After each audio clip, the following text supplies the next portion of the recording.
Bom dia, sejam muito bem-vindas e bem-vindos ao Encontro da Primavera de 2024 da Sociedade Teosófica no Rio de Janeiro. Esta é uma programação que nós realizamos anualmente nos meses da primavera, setembro ou outubro, e tem como objetivo realçar em nós a vontade de seguir na senda do aperfeiçoamento humano. Este ano, o tema do encontro é Florescer Interior, despertando a espiritualidade na primavera e na vida. Ontem nós tivemos palestrantes que estiveram presentes na nossa sede e também via Zoom, participando do evento. E foi um momento de grande compartilhamento, de sabedorias e de experiências. Agradeço muito a presença dos nossas irmãs que estiveram ontem aqui. Hoje também estamos certos de que esse encontro será altamente enriquecedor para todos nós. Agradecemos de antemão o aceite dos nossos irmãos que vão fazer as suas falas na sequência. Teremos aqui participantes do Rio de Janeiro e também do Espírito Santo. Rio de Janeiro, teremos a presença de Regina Medina, que vai fazer a fala inicial. Na sequência, teremos aqui a participação de Cláudio Cruz, que é o nosso irmão representante da loja Blavatsky no Espírito Santo. Agradeço a presença de todos vocês aqui, que estão agora assistindo, e também aqueles que, porventura, venham assistir depois, porque esse vídeo vai ficar no YouTube. Bem, agora, nesse momento, faremos uma interiorização. Peço às irmãs e os irmãos que estejam sentados confortavelmente e será rápido. Faremos o mantra da unidade de Anibenza.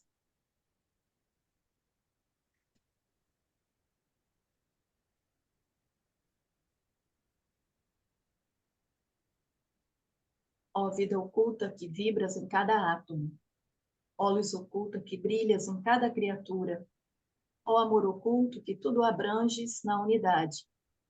Saiba todo aquele que se sente uno contigo, que ele é, por isso mesmo, uno com todos os outros. Estão abertos os trabalhos desta sessão. Bem, passo a palavra, então, para a nossa irmã Regina Medina. Por favor, minha querida, abra o seu microfone. Eu acho que está aberto. Bom, bom dia a todos. Uma alegria enorme estar aqui com vocês novamente hoje. Ontem foi um dia muito especial, um dia de compartilhamento carinhoso entre nós, da alegria de estarmos juntos, porque hoje em dia isso não é tão comum, né? A gente fica mais online do que presencialmente. Então, é sempre um motivo diferente de participação, uma energia que a gente sente fisicamente o quanto é diferente. E foi muito bom estar lá, ouvimos irmãs, principalmente nossas três irmãs, né, falando sobre essa alegria desse despertar espiritual, de quantas coisas boas que isso traz para nós. O Everaldo, no final, comentou a beleza que ele sentiu nessas falas todas, que traz beleza para a nossa vida também. E a senhora Radha Burnier, que foi o motivo, né, foi a inspiração desse encontro, ela, com esse livro maravilhoso que foi lançado no ano passado, realmente ela nos inspira. Ela tem um diferencial enorme. Ela é uma pessoa, era uma pessoa, né, que era uma pensadora, uma filósofa, que analisava as coisas. O que eu mais admirava sempre nela, e eu sempre insistia, até com o pessoal da Sociedade Teosófica, que tinha que se fazer esse livro, é que ela tinha um posicionamento diante das coisas claro. Ela analisava as coisas e não ficava em cima do muro, não. Ela dizia exatamente o que ela achava. Ela não ficava enfeitando, era o que era. Mesmo que as pessoas não gostassem, fossem contra ela, mas ela sempre foi muito decidida e muito clara nos seus posicionamentos. Isso é uma coisa que eu tinha maior admiração por ela. Todos os artigos que ela escrevia eram muito importantes para o nosso pensamento. Hoje em dia, eu acho que as pessoas estão pensando muito pouco. É uma crítica que eu faço, porque eu, como sempre fui admiradora dela, eu tenho um pouquinho dessa coisa que ela tinha também, de criticar. Me desculpe quem acha que a gente deve nunca criticar. Eu não sou assim. Nem com os meus netos eu não sou assim. Eu sou contra aquela mãe que, ai, o meu filhinho, coitadinho. Não. A gente tem que viver a realidade. Se tá certo, tá certo. Se tem que consertar, tem que consertar. A gente deve se esforçar para que as coisas melhorem, né? Como dizia Annie Besant, a gente só quer eu só quero que esse mundo fique melhor, tenha mais beleza para os outros que vierem. E é isso aí que a gente acha que tem que fazer. Não pode escapar disso. E a senhora Hada era uma pessoa que ela investigava. Por exemplo, uma vez houve a história de uma gorila que o pessoal dizia que ela falava, ela aprendeu uma técnica de fala com uma psicóloga que a criou, e a senhora Hada foi lá investigar pessoalmente. Ela era assim. Se ela ficasse na dúvida e queria saber exatamente o que era aquilo, ela ia, investigava e depois ela dava a sua conclusão. Eu acho isso maravilhoso, sinceramente. O despertar espiritual, que foi tão comentado antes e muito bem apresentado pelas irmãs, que mostraram as razões que nos levam a isso, que são sempre diferentes. Para cada um de nós, há um motivo que, de repente, dá aquele start da coisa e você diz assim, puxa, eu estou me sentindo completamente fora desse mundo. Está faltando alguma coisa. Eu preciso descobrir quem eu sou, o que eu estou fazendo aqui, qual o significado da vida. E esse momento é o momento da busca e o momento em que você desperta para a realidade superior, para o todo, e que é uma motivação assim completamente diferente. A sua vida muda, muda mesmo. Você começa a nascer uma nova pessoa. Talvez até seja por isso que o pessoal das escolas de mistério fazia, né, aquela cerimônia que a pessoa recebia o nome, era como se fosse um novo nascimento. Faz sentido, porque é um novo nascimento. Você se sente uma nova pessoa. Esse é o despertar espiritual. Ela é uma luz interna que, de repente, começa a brilhar e que traz um novo olhar sobre a vida. E isso muda tudo. Tem o lado maravilhoso da beleza, né? Da beatitude, daquela coisa que a gente sente, aquele coração que desperta. Mas também tem um lado de responsabilidade. E talvez por isso que a gente às vezes sinta falta de pessoas até para ajudar, para entrar no trabalho, porque inconscientemente eu acho que todo mundo já sabe que quando entra neste caminho, isso também tem uma responsabilidade com os outros, com a humanidade, com o todo, dentro do nosso possível. Claro, nós temos limites, mas a gente muda, a gente começa a agir de uma outra forma. É aí que surge, aí tem que haver o quê? Uma coerência, responsabilidade, escolhas conscientes. É aí que entra, por exemplo, a questão do vegetarianismo. Mesmo que a pessoa adore lá comer uma carninha, mas ela vai ficar o tempo todo motivada, sabendo que ela tem que mudar, que aquilo não está certo, que ela está vivendo do sofrimento de outros, dos animais. Enfim, é uma tomada de consciência também. Isso é verdade. O que faz isso? Eu penso que é a descoberta da sua união com o todo. Você descobre que você é parte de uma engrenagem maravilhosa de que você não tem nem noção, o que é e até onde chega. Uma conexão que te faz pensar que você tem um papel a representar, ainda que seja mínimo. Você descobre que você é estrela, gente, árvore, floresta, oceano, bicho, mineral, tudo, tudo. É o religarem, é a comunicação, a conexão como todo. Mas, apesar dessa conexão toda, existe também um euzinho que tem um papel único nesse universo maravilhoso.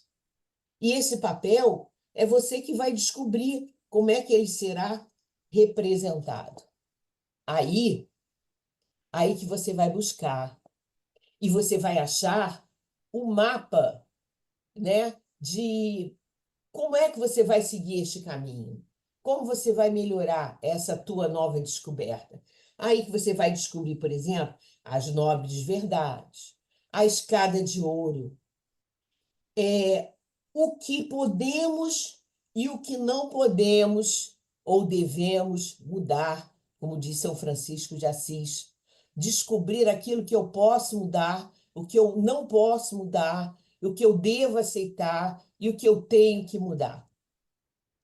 Isso é fundamental, porque a gente sabe que existem karmas, a gente aprende isso, vidas, karmas que a gente traz, karmas coletivos, karmas individuais, e isso também é um limitador. A gente tem um limite da onde que a gente chega, mas nós temos que trabalhar seriamente e conscientemente com tudo isso. Bom, a vida, uma outra descoberta.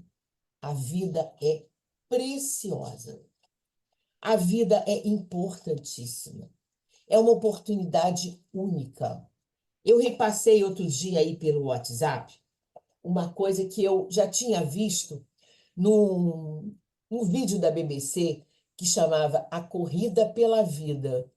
Eu, há muito tempo atrás, andei passando, mas eu não tinha visto nada assim forte e que reforçasse uma coisa que eu descobri um dia desses e coloquei, inclusive, no Zap, que hoje a gente tem essa comunicação geral, que é uma oportunidade muito boa de compartilhamento, né? Bom, eu vendo um Instagram, esse Instagram é da Perinatal, deixa eu ver onde que é. Vou dizer para vocês.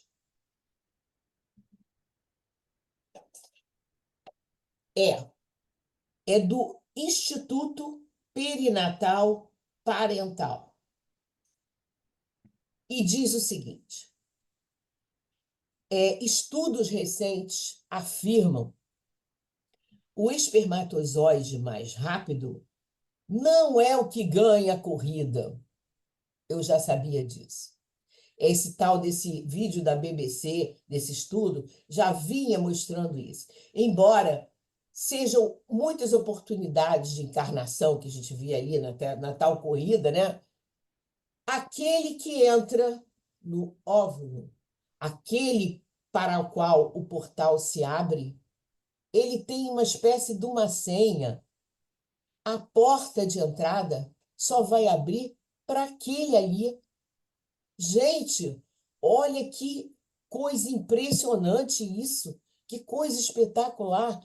Isso aí vem provar o que o ocultismo diz, que a nossa encarnação é preparada, ela é escolhida, ela é toda planejada.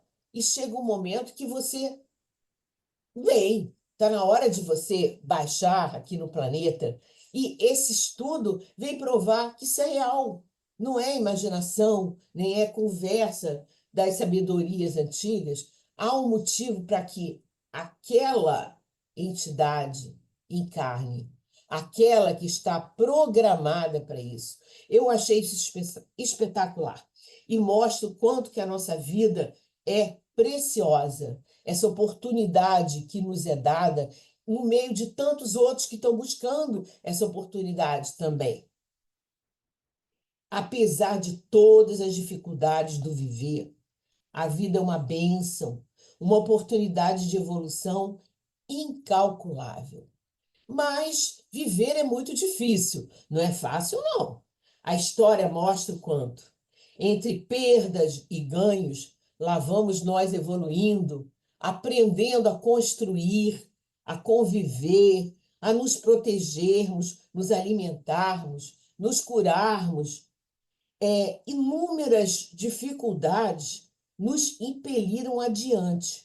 Entre alegrias, descobertas, sofrimentos e perdas, ao longo de muitas vidas, porque nós temos certeza disso.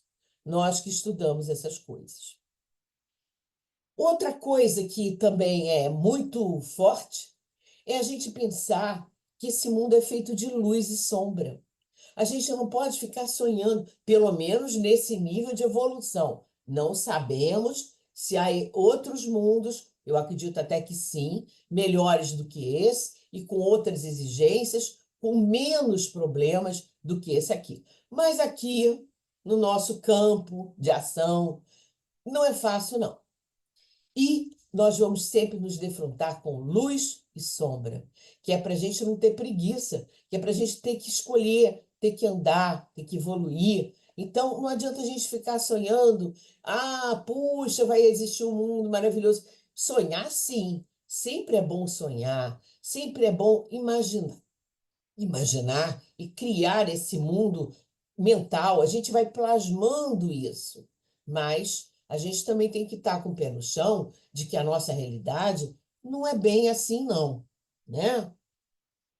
O progresso tecnológico ajudou muito, trouxe maravilhas, mas também trouxe problemas e agora compartilhados. A gente sabe dos problemas que estão acontecendo em qualquer lugar do mundo. Vai aparecer dentro da nossa casa. A gente vai aprender a fazer coisas boas, mas muita gente vai aprender a fazer coisas ruins também. Essa semana, por exemplo, eu vi na televisão pessoas que estavam fabricando um remédio com anabolizante que simplesmente eles pegaram a receita na internet, sei lá. Então, quer dizer, irresponsabilidade total do ser humano fazendo bobagens. Então, da mesma forma que estamos compartilhando coisas lindas, maravilhosas, conhecimentos especiais, aprendendo, mas tem gente que está se dedicando a fazer o contrário, a arrumar confusão e problemas contra os seus próprios companheiros de viagem, no caso, né? E não adianta a gente ficar imaginando essa humanidade boazinha, não. Por isso que nos pés dos mestres, né, aos pés do mestre, o discernimento é destacado como uma primeira exigência. É preciso ter discernimento, é preciso saber escolher, é preciso analisar, é preciso realmente saber com que você está se metendo. Até porque a gente sabe que você pode escolher o que você quiser, mas tudo vai ter um retorno. Tudo você vai ter que dar conta. Nós não somos inocentezinhos. Eu brincava com os meus netinhos quando eles eram pequenos por causa do Harry Potter, que no Harry Potter tinha uma coisa assim, que o bruxo maior, o bruxo bonzinho, ele falava que as pessoas que não sabiam de certas coisas eram os trouxas. Os trouxas, ele falava assim, eles não sabem disso. Então, a gente pode dizer a mesma coisa brincando, como eu dizia com os meus netos. Tem pessoas que não sabem. O cara que fez esses remédios que vai fazer um mal danado para essas pessoas, para quem ele vendeu, para ganhar dinheiro, ele não está nem aí e nem sabe que ele vai ter um retorno. Então, esse é o nosso grande trabalho de compartilhamento dessas coisas com outras pessoas inocentes, os trouxas, como dizia o bruxinho maior lá. Então, isso é muito complicado, gente. Essa semana, por exemplo, 2 casos. Eu peço a vocês perdão por falar, eu não vou falar mais nada disso, não, tá? Mas eu quis começar assim para eliminar logo. Isso tudo que eu estou falando aconteceu na semana passada. O menininho que participou de uma festa do Dia da Criança, no hospital veterinário. Teve uma festa linda para as criancinhas, onde se mostrou os bichinhos. Eu não li com o que aconteceu, não quis ler, porque eu fico com aquilo na minha cabeça, eu não aguento. Mas essa criança voltou, um ou 2 dias depois, pediu para entrar lá. Também não sei que adultos inocentes são esses que deixam uma criança sozinha, eu acho que foi isso, em algum lugar. A criança matou 23 animais. Então, a gente não pode ficar também, oh, que mundo maravilhoso. Não, o ser humano é complicado. O ser humano não tem escrito na testa o que ele é. Então, a gente tem que estar sempre com o pé atrás e analisando. Essa coisa da criança foi terrível por ser uma criança, né? Que não tem essa capacidade de gostar de um animal, coisa que tantas têm. E a outra foi uma grávida que matou a vizinha, sei lá, porque queria tirar o filho da vizinha. Vê se pode uma coisa dessa. Essa é a nossa humanidade e a gente não pode fazer de conta, não. Por isso que realmente a gente deveria compartilhar mais com todo mundo esses princípios, porque essas pessoas menos evoluídas, vamos dizer assim, elas precisam saber que isso existe, mesmo que elas não acreditem, mas elas podem ficar com aquilo na cabeça e buscar alguma resposta, né? Então, discernimento, observar, aprender, escolher, identificar e tentar defender o que é certo, como diz na Escada de Ouro. A gente tem que buscar aquilo que a gente acha que é o correto. Temos responsabilidade e o livre-arbítrio é só para agir, mas as consequências são devidamente cobradas pela lei, lei espiritual. Dessa ninguém escapa, não adianta. Bom, então a importância da verdade é fundamental. A verdade está exatamente ligada à questão do discernimento. O discernir é buscar a verdade. O que ensinaram os antigos? Conhecereis a verdade e a verdade vos libertará. Olha o que escolheu nossa fundadora como tema teosófico. Não há religião superior à verdade. Conhece-te a ti mesmo. Então, tudo isso nos leva a enxergar o quanto é importante discernir e buscar uma verdade. Não ir simplesmente não confiar, principalmente no que as pessoas dizem, sabe? Às vezes a pessoa diz uma coisa, mas faz outra. A ação é fundamental. Essa pessoa que matou a outra grávida, que dizia que estava grávida e não estava, ela enganou a outra dizendo que ia lhe doar um carrinho de bebê. Olha só. Então, a humanidade é assim. Ela é enganadora também.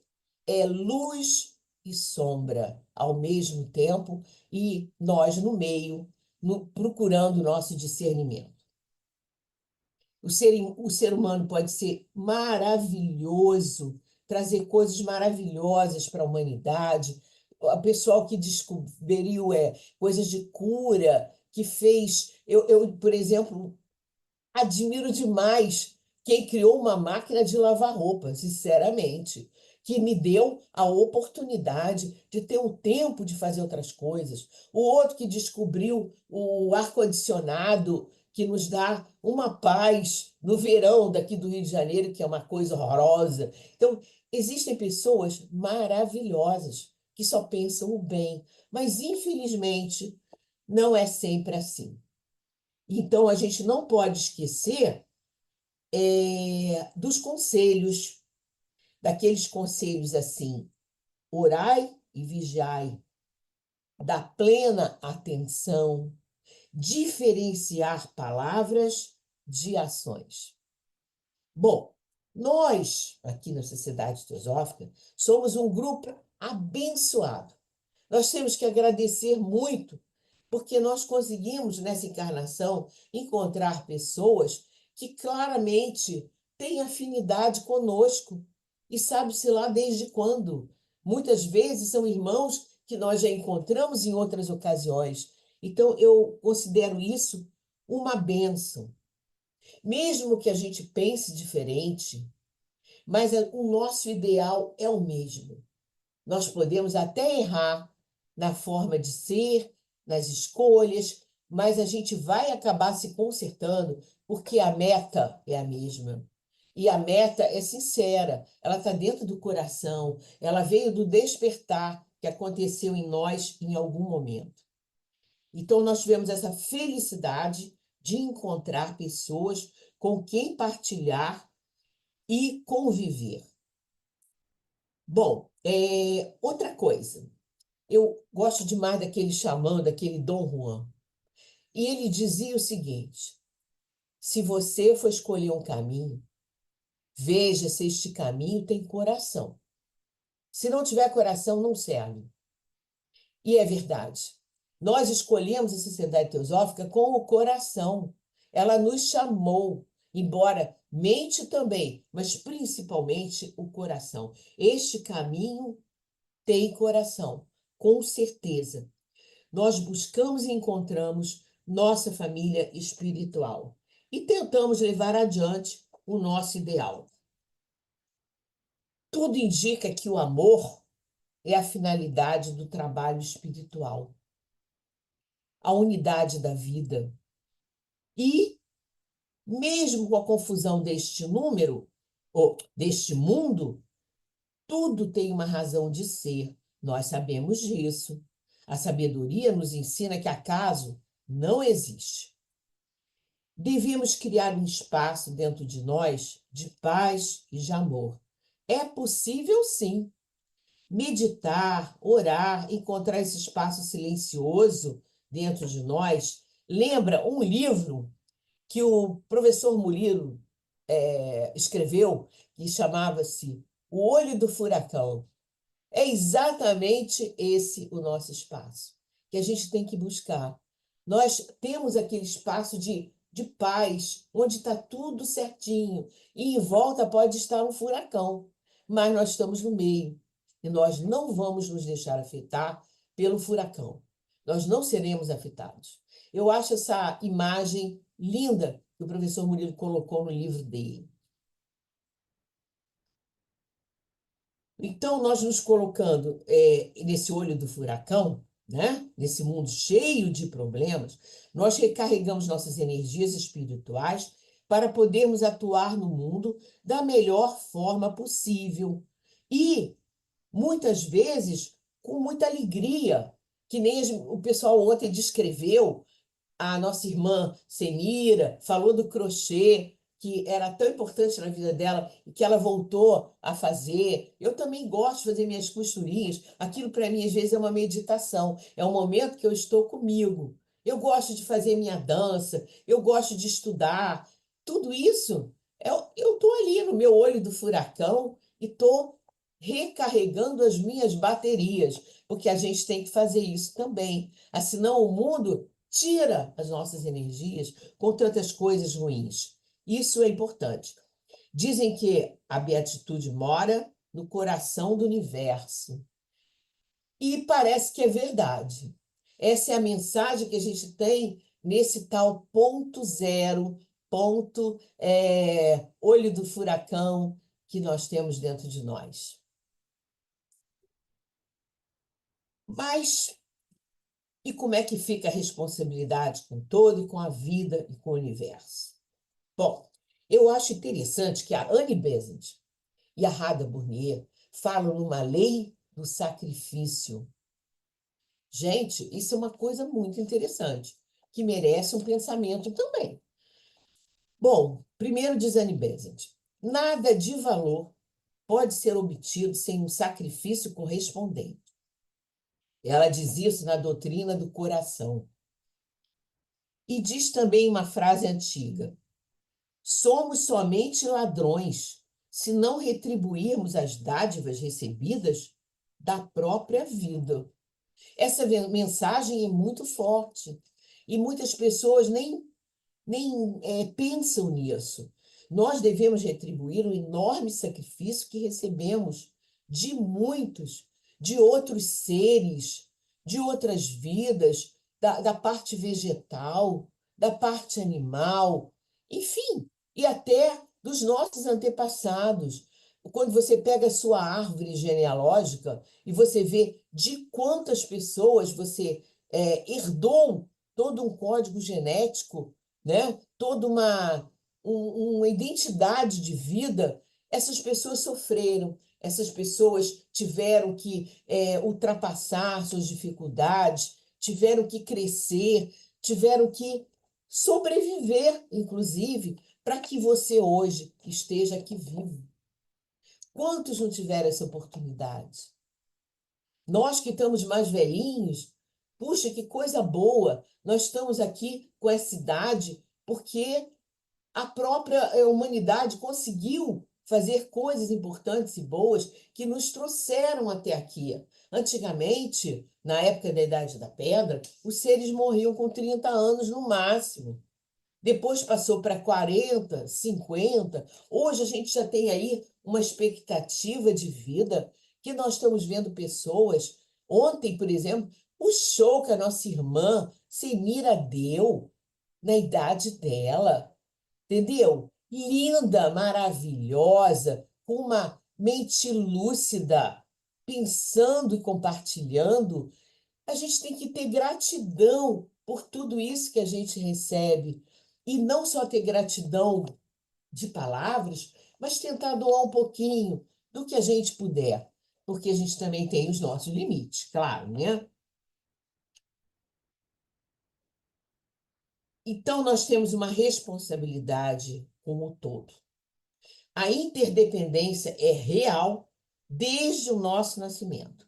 Porque se não temos quem cuida de nós, vamos morrer, né? Não tem outro jeito. Dependemos dos serviços dos outros para tudo, seja alimento, comunicação, cuidado, tudo. Há uma interconexão no todo.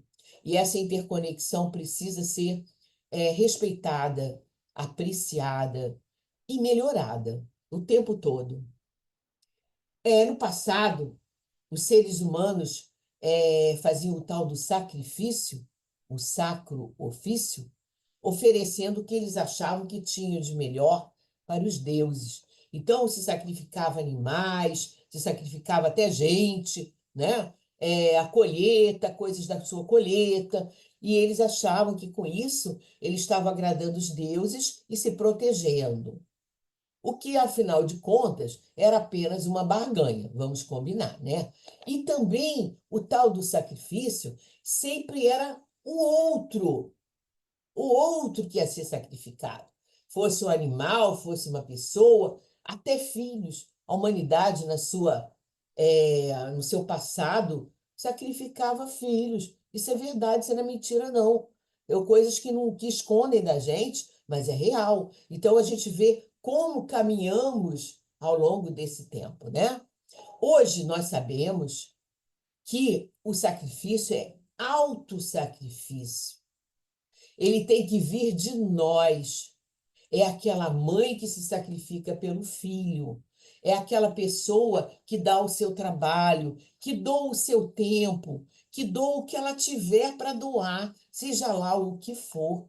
Cada um tem alguma coisa preciosa para doar. Tem as suas habilidades, tem a sua conversa, o seu colinho amigo, entendeu? O seu abraço. Sempre a gente tem o que doar. E essa é a nossa lei do sacrifício. A gente deve fazer o melhor e doar o melhor que puder para o todo que está à nossa volta, que está ali conosco, dentro daquilo que a gente pode fazer.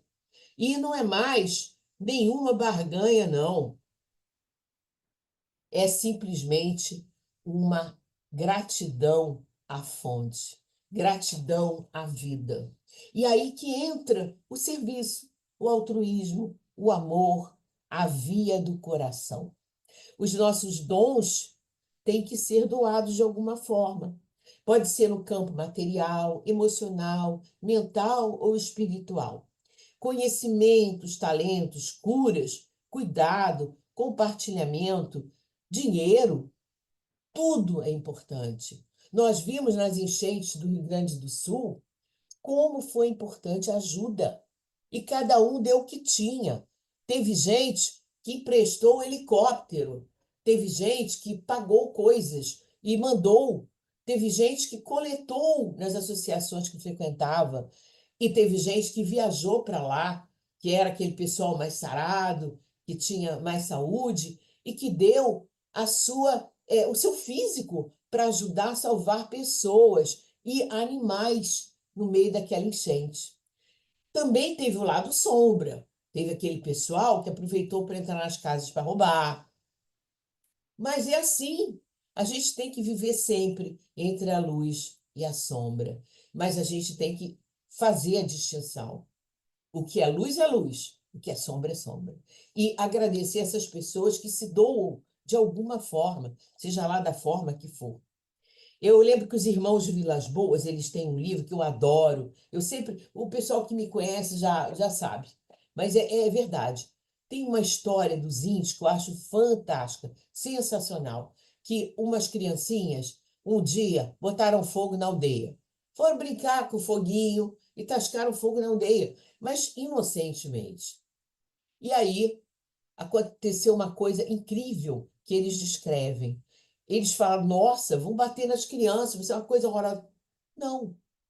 Eles resolveram reconstruir a aldeia, todos juntos, né?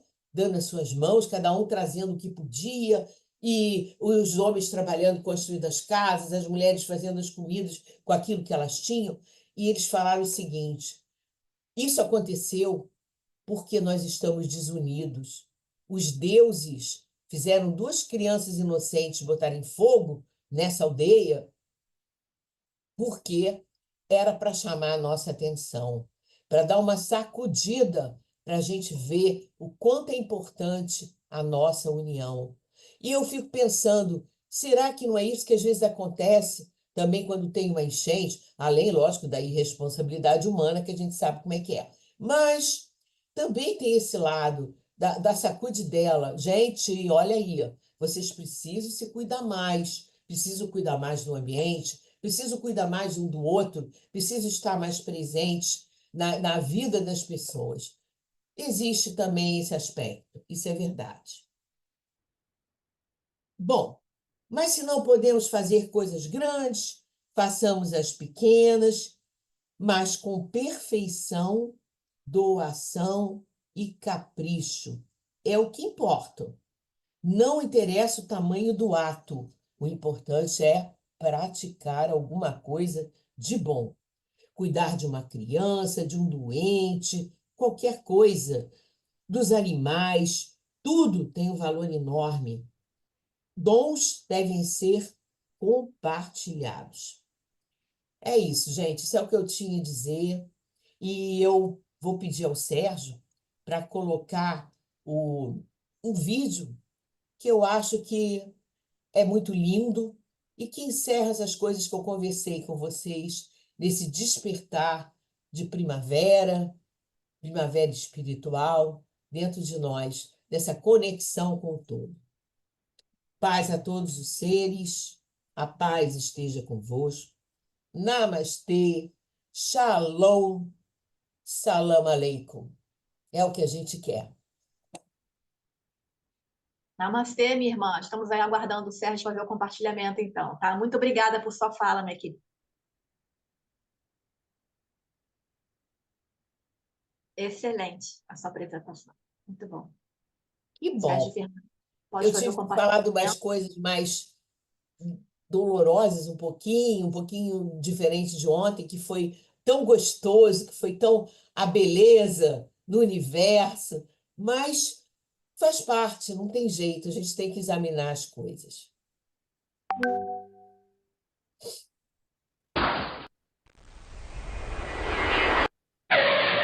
O Menino e a Estrela do Mar. Era uma vez um escritor que morava numa praia tranquila, junto a uma colônia de pescadores. Todas as manhãs ele passeava à beira-mar para se inspirar, e de tarde ficava em casa, a escrever. Um dia, ao caminhar pela praia, ele viu um vulto que parecia dançar. Quando chegou perto, era um jovem a pegar nas estrelas do mar que estavam na areia, uma por uma, e a mandá-las de volta ao oceano. Por que é que tu estás a fazer isso? Perguntou o escritor. Você não vê? Disse o jovem. A maré está baixa e o sol está a brilhar. Elas vão secar ao sol e morrer, se ficarem aqui na areia. Meu jovem, existem milhares de quilômetros de praia por esse mundo afora, e centenas de milhares de estrelas do mar, espalhadas pelas praias. Que diferença faz?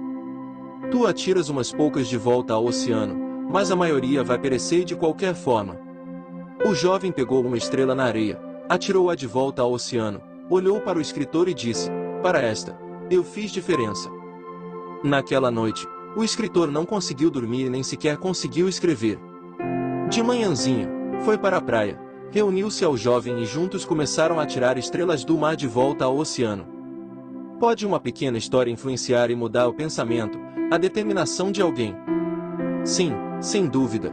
Esta pequena fábula mudou o meu modo de ver, de encarar a minha atuação como ser humano. Não podemos mudar o mundo ou as pessoas, mas podemos fazer a nossa parte, fazer alguma diferença, para que pelo menos o que está ao nosso redor mude e melhore. Não importa o quanto mude, o tamanho da mudança, mas a certeza de que me esforcei, de que tentei, faz com que eu me sinta em paz comigo mesmo e com a minha consciência. Este trabalho, este pequeno esforço, esta pequena estrela do mar, que lanço aos meus amigos, faz com que eu me sinta bem, porque é a minha pequena parte, tentando fazer alguma diferença, a minha doação íntima, dando o que tenho de melhor, beneficiar. Amigos e irmãos de caminhada.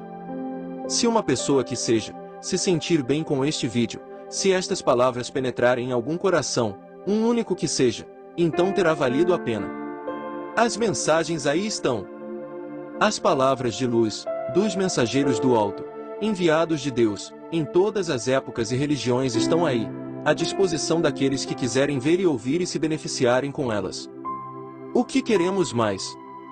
Pelo que mais esperamos? Cabe unicamente a cada um de nós o esforço em melhorar e mudar o nosso modo de ser e de viver. Façamos cada um a sua parte, a sua boa parte, e começaremos assim a modificar este mundo para um mundo melhor, pleno de amor e paz. Vamos fazer a diferença.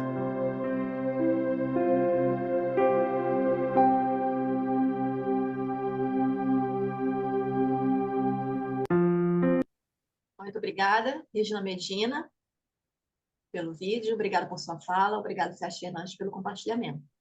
Bom, minhas irmãs e meus irmãos, vamos dar continuidade agora. E a segunda pessoa a falar é o Cláudio Cruz, nosso irmão lá de Vitória, no Espírito Santo, representante da loja Blavatsky. Por favor, meu irmão, abra seu microfone. Bom dia a todos. Obrigado, Ana. Obrigado pela presença dos membros da loja Blavatsky aqui também. Constantin, Taio, Conceição, né? Lucas, né? Espero que vocês estejam bem e obrigado por terem aceitado o convite de estarmos juntos, né? Sempre importante isso. Eu vou começar a minha fala até através de um convite que o Constantin havia feito para que participássemos do seminário Bhakti Yoga, que me foi muito lindo, eu achei muito lindo, né? Quem participou pôde absorver essa beleza, né? E eu lembro que o João Castilho fez a seguinte fala sobre a Bhakti Yoga, sobre um dos sutras, né? Aqueles capazes de perceber em todos os seres, em seu próprio ser, e o seu próprio eu em todos os seres, esses não conhecem o sofrimento.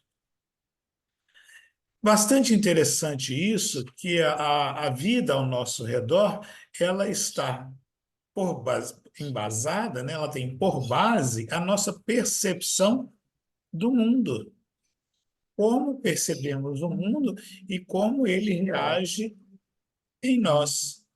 O que aprendemos, o que não aprendemos, né? O que estamos escolhendo ou discernindo para levar ao nosso coração. E esse é o tema que a Radha Burnier vai trabalhar. O mundo ao nosso redor e como é que ele nos afeta e como é que nós reagimos a ele. Eu vou compartilhar algumas coisas com vocês porque eu fiz um encontro de vários pensamentos, né? Do pensamento espírita, do pensamento teosófico, para fazer um combinado, né? É uma forma que eu gosto de trabalhar sempre nas minhas falas, né? Fazer um encontro de todos os pensamentos para ver o que a gente tira de proveitoso. É uma fala de um dos livros do Chico, fala que a avareza do coração é pior do que a sovinice do cofre. O que a gente guardou as 7 chaves no coração, o bem ou o bom que temos para doar e trancamos, segundo o Chico, ele é pior do que a sovinice do cofre. Eu acho isso muito interessante. Eu vou tentar, então, compartilhar a tela, tá? Deixa eu ver se vai funcionar direitinho.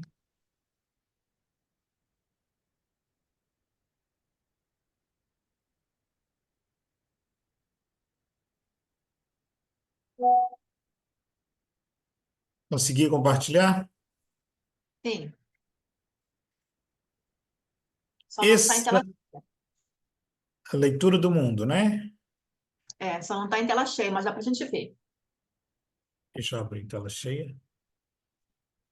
Sim. Per- Melhorou? Perfeito, perfeito. Agora sim. Esse é um pensamento kardecista, tá? É uma leitura que o Chico fez, né? E ele fala assim: guarda a luz divina nos olhos do entendimento, porque na sociedade, no mundo, somos sempre a grande família humana, cujos membros, sempre nós mesmos, se integram indissoluvelmente entre si. Trazendo uma relação do texto do João Castilho sobre o Bhakti Yoga, né? Que aqueles capazes de perceberem todos os seres em seu próprio ser e o seu próprio eu em todos os seres, é interessante esse paralelo com o kardecismo, que traz uma fala diferente, mas com o mesmo contexto ou o mesmo sentido. Somos sempre a grande família humana, sempre a grande família humana. Estamos indo e voltando, sempre nos reencontrando, né? E nos integrando indissoluvelmente entre nós mesmos. Então, esse é um princípio talvez mais profundo da fraternidade. Somos a grande família humana, sempre voltando, sempre indo, reencarnando, desencarnando e voltando a nos encontrar. E dentro dessa leitura, ele aconselha assim: recorda que somente vemos nos outros as imagens que conservamos em nós mesmos. E que cada um julga o próximo pela. Desculpa, que eu passei, né? Julga o próximo pelas medidas que estabeleceu para si mesmo. Quando identificamos a inveja no outro, é porque essa semente da inveja está ainda em nosso ser, não germinada, não medrada, talvez, né? Não exposta, mas ela está ali. Senão, não teríamos capacidade de ler isso no outro. Encontrarás o mal quando a maldade ocultar-se em teu coração à maneira de serpe invisível. Identificaremos o procedimento censurável quando ainda alimentamos em nós os motivos de tentação degradante, induzindo-nos às mesmas quedas que observamos naqueles que se tornaram passíveis de nossas críticas. E finalizando, o amor encerra em si todas as leis do universo. Dentro dessa leitura de mundo apresentado pelo kardecismo, interessante que ele enxerga uma grande família humana. Como é que nós enxergamos isso? Talvez seja o princípio de entendermos e lermos o mundo. Podemos ser capazes de colocar nosso eu, nosso ser, no outro ser, sejam eles todos os seres. E o nosso eu compreender o eu do outro. Esse talvez seja o grande trabalho. A Luz do Caminho, né, de Mabel Collin, vai trazer coisas interessantes ainda dentro do contexto do mundo ao nosso redor, né? Por isso, como livro, né, Ana? Vocês sabem que é um livro longo e eu não tive tempo hábil para lê-lo. Então, eu fiz um paralelo, ou fiz, né, com os livros que eu já tinha lido. No Luz no Caminho, ele vai falar assim: observa com seriedade toda a vida ao seu redor. A palavra seriedade é muito importante tê-la com atenção. Muitas vezes conduzimos a nossa vida de uma forma automática, né? Não consciente, não concentrada. E ele fala: observa com seriedade. Aprende a olhar inteligentemente os corações dos homens. Lembra aí a fala da Regina: importante o discernimento. Recuse 1000 verdades, mas não aceite uma mentira. Então, temos que observar o coração do homem e também observar o nosso, porque o coração é uma grande fonte de energia eletromagnética. Então, o coração fala, o coração vibra, o coração age, mesmo no silêncio. Estuda os corações dos homens a fim de conhecer este mundo em que vives, de um ponto de vista absolutamente impessoal. Portanto, a impessoalidade deve ser compreendida em primeiro lugar. Trouxe também para essa análise 2 outros escritores, João da Cruz, quando ele nos fala da noite escura da alma. João da Cruz, um místico católico que experiencia de forma muito profunda o pratyahara, que é a abstração de todos os sentidos, e ele aí então se vê na noite escura, porque ele já sem nenhum dos sentidos, ele se acha na escuridão e aí ele questiona: quem sou eu, de onde que eu vim, para onde que eu vou, o que eu acredito?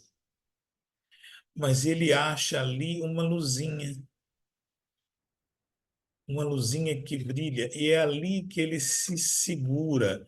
Para João da Cruz, um católico, aquilo era Deus.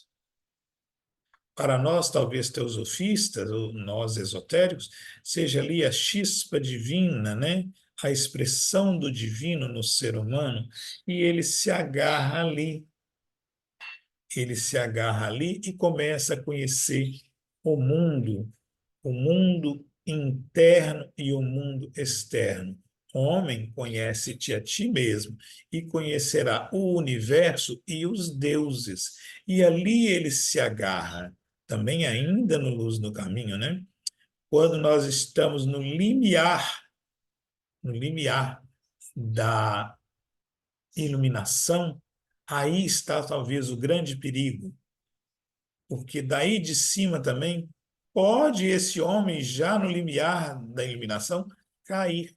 E essa queda é grande. Eu lembro de ter feito essa fala dentro da Sociedade Teosófica, em Vitória, que o médium Divaldo Franco comenta que ele, já na altura dos seus 90 e tantos anos, ele precisa ter muito cuidado, porque é quando estamos, depois de uma longa viagem, chegando ao nosso destino ou em casa, é muito possivelmente que ali é que acontecem os grandes acidentes, porque já estamos com pressa de chegar ao nosso destino final. E ele chama atenção disso, muito cuidado quando estivermos nesse limiar. E o Luz no Caminho vai falar a mesma coisa, que nós devemos nos segurar no intangível e nos mirar naquilo que não pode ser visto ou não pode ser tangível. Isso é muito interessante, né? Quando falo de impessoalidade, que eu trouxe Fernando Pessoa, no final eu vou mostrar para vocês. Fernando Pessoa tem um poema duro, muito duro, que chama-se Se Te Queres Matar, Mata-te. Se ousas te matar, mata-te. Porque ele vai falar da pouca importância que talvez tenhamos no mundo por julgarmos que temos importância demais. Isso é um achatamento da nossa persona, né? Ele nos convida a um achatamento da nossa persona de uma forma muito dura. Não seja que todos nós pensemos, né, ou estejamos de acordo com ele, mas é interessante ler. Depois eu passo para vocês esse poema. Se te queres matar, mata-te. E no Luz no Caminho ele continua: observa com muita seriedade o teu próprio coração. Quantas vezes o nosso entendimento nos diz que conhecemos, entendemos, nossa, até julgamos que sabemos, Mas de repente acontece um fato, algo nos acontece de inesperado, né? Porque o novo todos os dias nos apresenta à porta, está ali à beira, à espreita. Todos os dias o novo se nos apresenta. E aí nos assustamos. Oh, eu achei que eu estava preparado, eu achei que o meu coração estava leve, né? Fagueiro, eu estava em paz, eu era pleno amor, e de repente eu me encontro em pleno ódio, em plena raiva, jogando para fora, né? Para o exterior, tudo isso, essa energia. Então, é muito importante que observemos com muita seriedade, com muito discernimento e também com muita calma o nosso próprio coração, no entendimento, discernimento e calma, para que não tenhamos uma propensão a nos castigarmos ou a nos condenarmos. Uma fala de Chico Xavier, que eu acho muito interessante, que ele fala: nosso coração é uma taça que trazemos ainda repleta de veneno, por tigrina recordação de outras eras. Expurgar esse veneno ou depurar esse veneno exige, primeiro, observação. Que venenos ainda trago no coração? E como vamos trabalhar esse veneno? Porque ele precisa ser diluído. Porque senão eu me enveneno e enveneno o grupo ou a sociedade em que eu estou. Seguindo no Luz do Caminho vai falar do mundo ao nosso redor assim. Escuta a canção da vida, procura e escuta-a primeiro em teu próprio coração. Essa imagem que eu escolhi para vocês é de uma beleza muito grande. Ela indica harmonia, equilíbrio e beleza. Harmonia, equilíbrio e beleza trazem ordem. Harmonia, equilíbrio, beleza em ordem trazem progresso, evolução espiritual. Em cada ato, em cada observação que tivermos da vida, devemos trazer aos nossos olhos e ao nosso coração a harmonia, o equilíbrio, a beleza e a ordem, e assim caminharemos com progresso, em direção ao progresso. Então, o belo faz parte do progresso? Faz. A harmonia e o equilíbrio fazem parte do progresso evolutivo, do progresso espiritual? Sim, fazem. Quando eu olho a imagem, que coisa bela, que coisa perfeita. É o meu coração se depurando, é o meu olhar buscando o elevado, é o meu olhar e o meu coração buscando uma vibração mais alta. E nessa busca dessa vibração mais alta, eu vou depurando o meu coração de sentimentos e venenos que muitas vezes eu desconheço, que se expressam num momento de uma ação externa, e eu reajo internamente e externamente.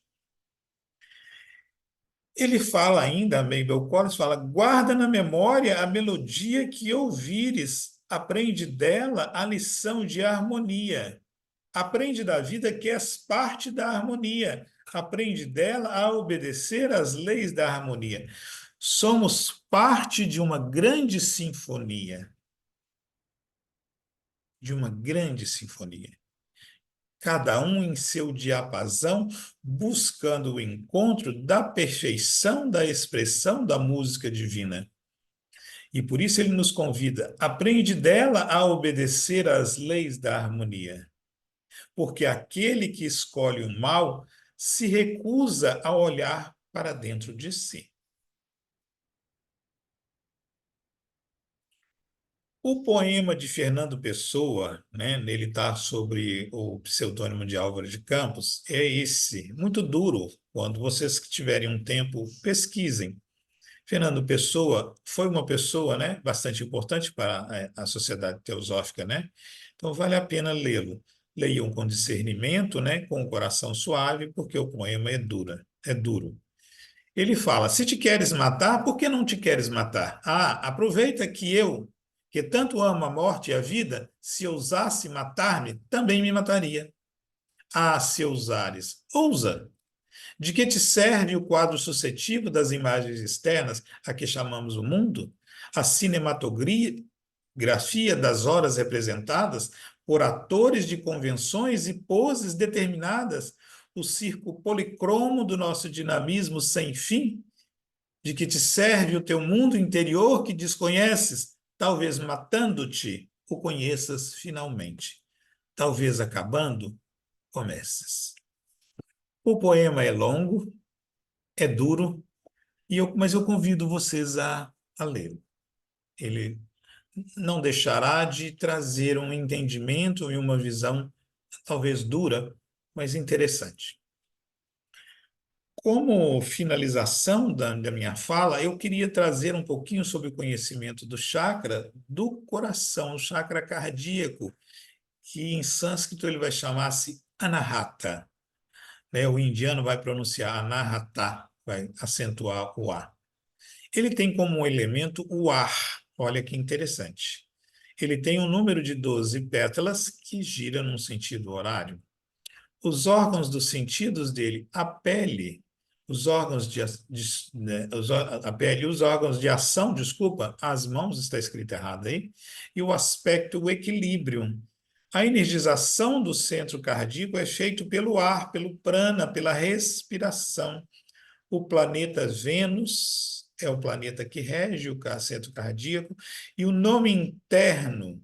O que é o nome interno? É o endereço vibracional, onde você vibra. Esse é o seu nome interno. Onde está seu coração? Onde estiver seu tesouro, aí estará o seu coração. O Dr. Taimni vai nos convidar à autocultura dos corpos, né, no sentido da vibração, nos indicando que sempre devemos buscar vibrações mais altas. Fazermos boas leituras, lermos bons livros, ouvirmos boa música, subirmos a nossa vibração. Porque vibração é alimento, tal qual o alimento físico ou material, vibração é alimento. E aonde estiver a sua vibração, ali estará o seu coração. E aí é esse o seu nome interno.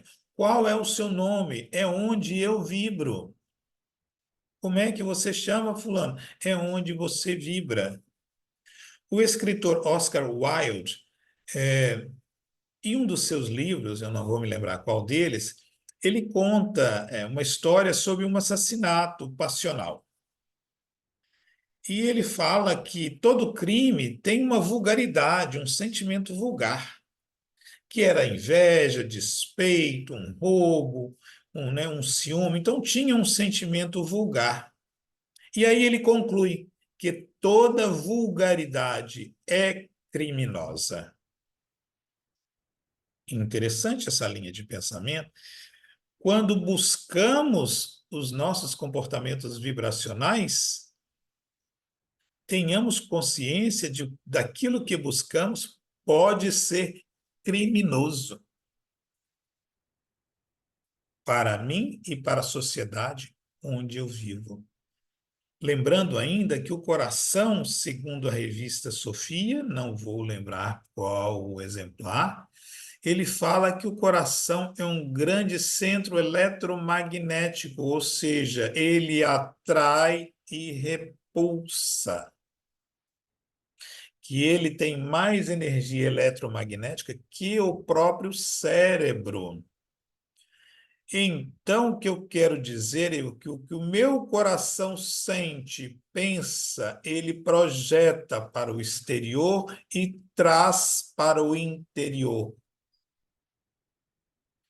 Com que cuidado devemos observar o nosso coração, consequentemente o nosso pensamento, consequentemente a minha ação e a minha reação, é o que aconselhou Luz no Caminho. observa com seriedade o próprio coração.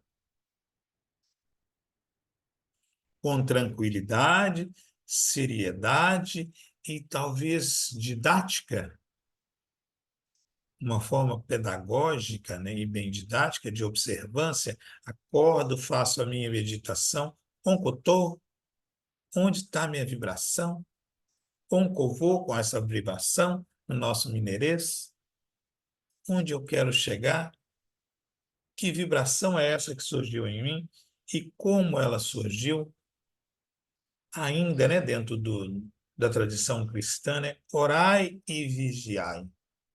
Esse é um grande trabalho de atenção plena, estado de presença o tempo inteiro.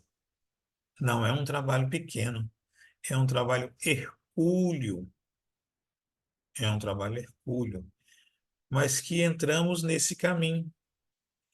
E para o bom devoto, né, ainda seguindo o Bhakti Yoga, e quem não assistiu talvez tenha a chance de assistir no YouTube, eu acredito eu, foi bastante útil, né? Porque ele fala que aqueles devotos, aqueles que cercam o devoto, aquele que cerca, aquele que é de fato um devoto pelo coração, experimentam uma bem-aventurança, uma alegria, pois sua aura isso irradia. Esse é o nosso campo áurico, nosso campo energético. A boca fala do que é cheio o coração. O que temos falado? Né? O que temos projetado para o exterior, com certeza o nosso coração está germinando, ou a semente está ali em estado latente. Precisamos observá-la com carinho, com zelo, que ele é parte do nosso processo kármico de depuração. Antes de começar nossa palestra, nossa fala, né, a gente estava numa conversinha entre eu, Sérgio, Regina e Ana, que às vezes temos vontade, né, Constantino, às vezes é o meu confidente assim mais próximo, Conceição, né, são pessoas mais próximas, né, o Taio também, que está sempre muito próximo para mim, o Taio é um monge zen budista de fala também muito franca, né, eu falo assim, às vezes tenho vontade de pedir uma postergação de 500, 600 anos para os meus processos kármicos, porque tem dia que a noite é tensa, tem dia que a noite é tensa. Mas vem o mundo, né? Isso é uma fala também do Jacob Boehme, que é um grande filósofo luterano alemão. Na realidade, ele não, acho que ele nasce na Polônia, mas vai viver na Alemanha. E Jacob Boehme, eu sempre cito Jacob Boehme, que ele fala assim: aquele que dorme dá abrigo ao mal. O mineirês fala assim, né? Cabeça vazia, oficina do capeta. E nessa sequência, o Jacob Boehme ainda fala: quando o ser interno dorme, insiste em dormir, o mundo externo o sacode. Também no seminário do Bhakti Yoga, alguém perguntou assim: como perceber que estamos no caminho ou que vamos entrar no caminho? Ou quando vamos entrar no caminho? E Jacob Boehme me veio à mente porque, assim, se vamos entrar ou se não vamos entrar, o mundo externo vai nos sacudir, vai nos jogar para fora da cama, sabe, Senira? E vai falar assim, sai da cama que o mundo te espera. É o aguilhão, é o ferrão que nos empurra para frente. Então, a própria vida, tendo por lei base a evolução de todos os seres, vai nos jogar para fora da cama todos os dias, por mais que tentemos ficar adormecidos e sonolentos e preguiçosos. Era isso que eu queria compartilhar com vocês. Obrigado pelos ouvidos, né, de todos vocês e pela participação. Espero que tenha sido útil aos corações de todos vocês, né? Muito obrigada, meu irmão Cláudio. Sempre é uma alegria estar com vocês aqui, né? Quando vocês trazem essas sabedorias, vocês trazem essa vivência de vocês, né? É sempre muito enriquecedor. Como nós falamos ontem também, né? Essa é a nossa sanga teosófica, podemos dizer assim, né? A nossa comunidade onde nós compartilhamos aqui o resultado dos nossos estudos, das nossas investigações, e assim vamos fortalecendo esse nosso compromisso com a sabedoria, com o que há de mais sagrado em nossos corações. E agradeço também a Regina pela fala dela, e eu gostaria só de fazer um comentário em relação ao poema que você trouxe para a gente, né, do Pessoa. E claro, né, o Pessoa, ele foi uma pessoa que contribuiu também para a teosofia, né? Ele foi tradutor, ele traduziu vários livros, e inclusive ele traduziu essa obra aqui, A Voz do Silêncio. Tem uma publicação que traz a tradução do Fernando Pessoa. Então, só para complementar aquele poema que o nosso irmão trouxe, eu queria ler o seguinte da Voz do Silêncio. Logo no início, né, ainda no primeiro fragmento, Helena Blavatsky diz o seguinte: estas instruções são para aqueles que não conhecem os perigos dos ides inferiores, que são os SIDs, né? As faculdades psíquicas. Aí vem, número 2. Aquele que quiser ouvir a voz de nada, o som insonoro, e compreendê-la, terá que aprender a natureza de Dharana. 3. Tendo se tornado indiferente aos objetos de percepção, deve o discípulo procurar o raja dos sentidos, o produtor de pensamentos, aquele que desperta a ilusão. 3. A mente é a grande assassina do real. 5. Que o discípulo mate a assassina. 6. Porque quando para si mesmo a sua própria forma parece irreal, como o parecem ao acordar todas as formas vistas em sonhos. 7. Quando deixar de ouvir os muitos, poderá perceber o uno, o som interior que mata o exterior. 8. Só então abandonará ele a região de Asati, o falso, para chegar ao reino de Sati, o verdadeiro. 9. Antes que a alma possa ver, deve ser conseguida a harmonia interior e os olhos da carne tornados cegos a toda a ilusão. 10. Antes que a alma possa ouvir, a imagem tem de se tornar surda aos rugidos, como aos murmúrios, aos bramidos dos elefantes em fúria, como ao prateado sussurro do pirilampo de ouro. 11. Antes que a alma possa compreender e recordar, ela deve primeiro unir-se ao falante silencioso, como a forma que é dada ao barro se uniu primeiro à mente do ceramista. 12. Porque então a alma ouvirá e poderá recordar-se. E aí ela vai seguindo com o segundo fragmento. Então, meus irmãos, talvez o nosso poeta ali estivesse convidando as pessoas a essa reflexão profunda que o Cláudio também convidou hoje, para que a gente possa ler e reler esse poema com o coração aberto, e assim essa nossa voz interior pode nos comunicar algo precioso, como Helena Blavatsky também nesse fragmento ela indica que na verdade essa morte ela pode estar relacionada a uma visão errônea das coisas que foi construída e que nos impede o contato com isso que é o real, que ela chama atenção nesse fragmento. Então, era esse o complemento que eu gostaria de trazer. Mais uma vez, agradeço muito a presença de vocês dois aqui e vamos dar continuidade, né? Esses palestrantes de hoje aqui, a Regina Medina e... Ô, Ana, Sim, sim, você me pode permite falar. só uma finalização? É Sim, coisa de um minutinho apenas. Quando a gente pega o Dr. Taimni, né, que eu até comentei que o Dr. Taimni eu uso muito até nas análises psicológicas, psicanalíticas, né? Eu acho que ele é muito útil. Então, ele vai falar da tríplice vida, né? Se expressando sobre a personalidade. E uma das triplicidades é Ananda, né? Que reflete na personalidade e ele nos dá a percepção da unidade. Então, somente ser, quando ele percebe, ele tem a percepção clara de que somos vida una, ele alcança a sabedoria. E essa percepção ela é expressada na personalidade ainda, com vários sentimentos, talvez menores, vamos falar assim, como compaixão, devoção, amizade, carinho. É, na realidade, o aspecto Ananda se expressando na personalidade. Então, a percepção da unidade é um grande caminho da observação do mundo ao nosso redor.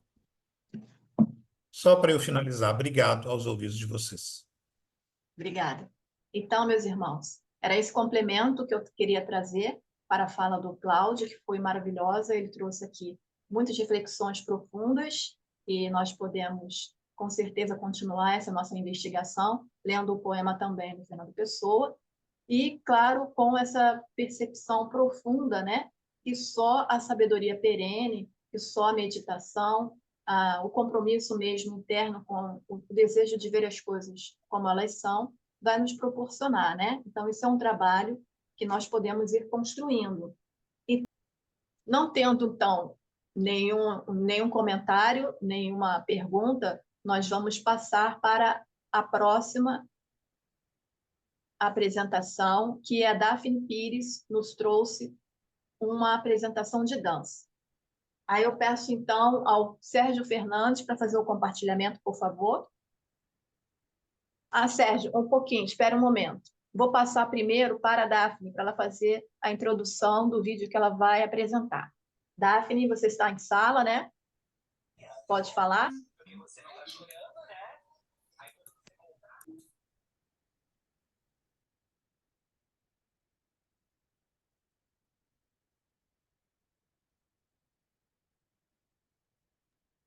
Não ouço a Daphne. Daphne, precisa ligar o microfone, por favor. Sim, agora tá ligado, né? Assim. Então, bom dia a todos. Bom dia. Agradeço aí mais uma vez a oportunidade de estar aqui compartilhando a minha arte.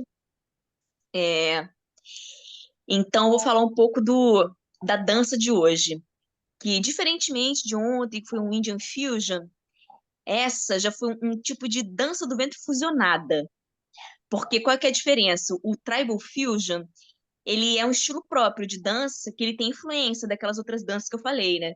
Da dança cigana, a dança flamenca, a dança indiana e a dança do ventre, que é a base.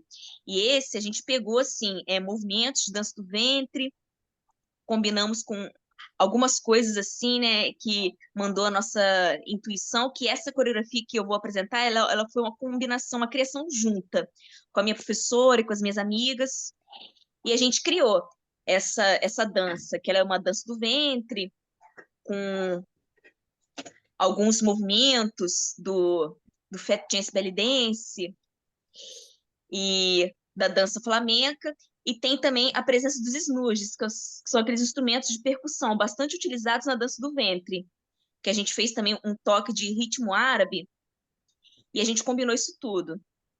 A dança árabe, os ritmos árabes, e com alguns movimentos da dança flamenca, que mandou a nossa criatividade.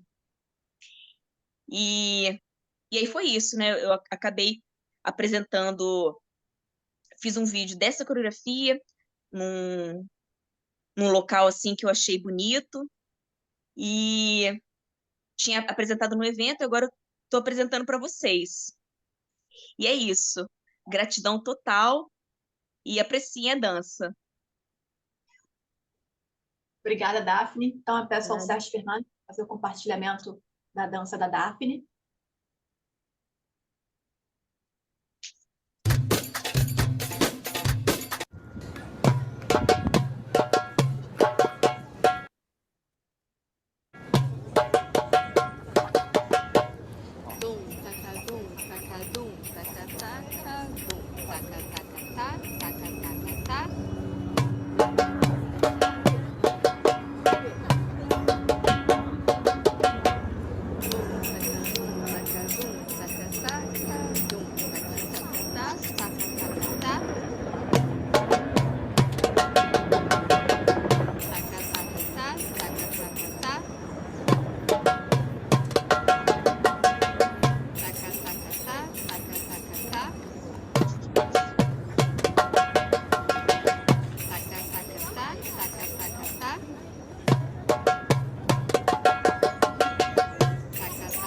tá, taca, taca, tá.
Ai, e só um acréscimo interessante, né, para curiosidade, que toda essa música, ela foi uma criação nossa também. Todo o áudio, o derbaque, os snooze, né, foi tudo a gente que fez.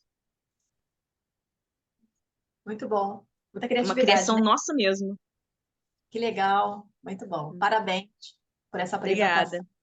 Sempre nas oportunidades aqui dos encontros, a Daphne traz para a gente, né? Seja uma apresentação de dança, uma coreografia nova, ou então também ela já trouxe muitas posturas do yoga, onde ela fazia maestria, né? Então é sempre muito bom, nós somos gratas pela participação da Daphne aqui.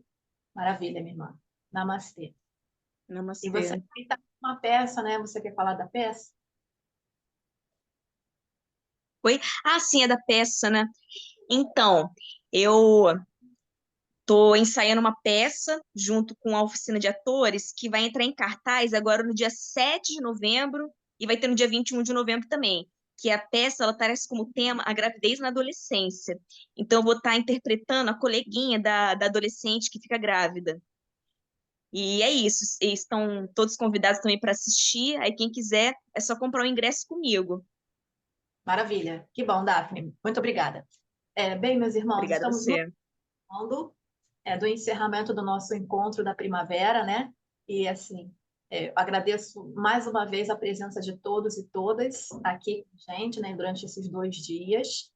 E foram palestras muito enriquecedoras, tanto ontem, né, com as nossas irmãs Celira Viana, Ana Cristina Moura e Catarina Isaza Cantor, e hoje também com a Regina Medina, o Cláudio Cruz e as apresentações de dança da Daphne de ontem e de hoje, e também a apresentação de violino com a Ana e com a Delman Canto, né, na homenagem à nossa irmã Vanisa Lins.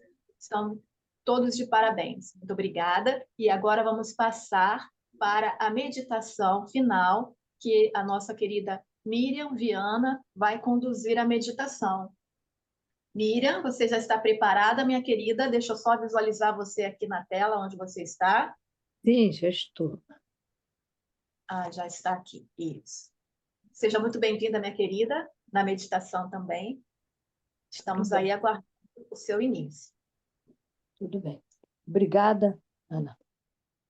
Antes de eu fazer a meditação, quero parabenizar os que apresentaram suas falas.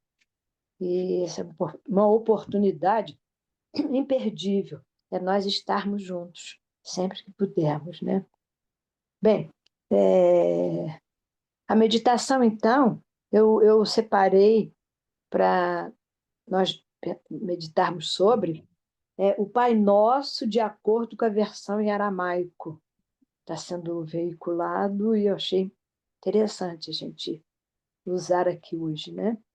Então, meus irmãos, vamos ficar numa posição tranquila. Vamos acalmar nossos pensamentos, nossos sentimentos e o nosso corpo físico. Vamos, então, nos imaginar num lugar bem bonito, muito lindo, com muito verde, né? Para que a gente possa realmente acalmar nossos corações. Ó fonte da manifestação, Pai e Mãe do cosmo, focaliza a tua luz dentro de nós, torna útil, estabelece teu reino de unidade agora. Que teu desejo uno atue com os nossos, tanto na plenitude da luz, como em todas as formas. Dá-nos o que precisamos cada dia, em pão e percepção. Solta as amarras dos erros que nos prendem. Na medida em que nós soltamos os elos que mantemos da culpa dos outros. Não deixe que coisas superficiais nos iludam, mas livra-nos de tudo que nos aprisiona.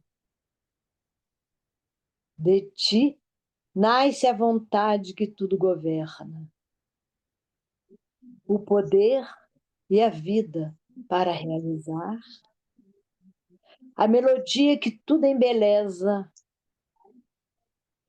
e de idade em idade tudo renova. Amém.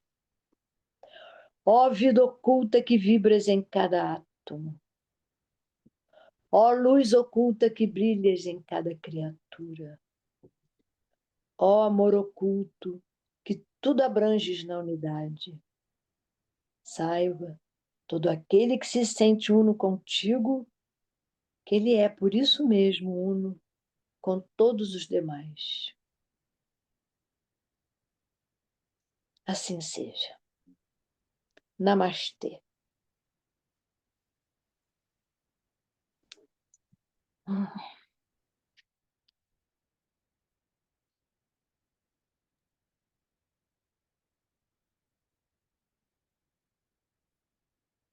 Ana, seu microfone está desligado. Obrigada. Então, querida Miriam, obrigada pela excelente escolha da meditação.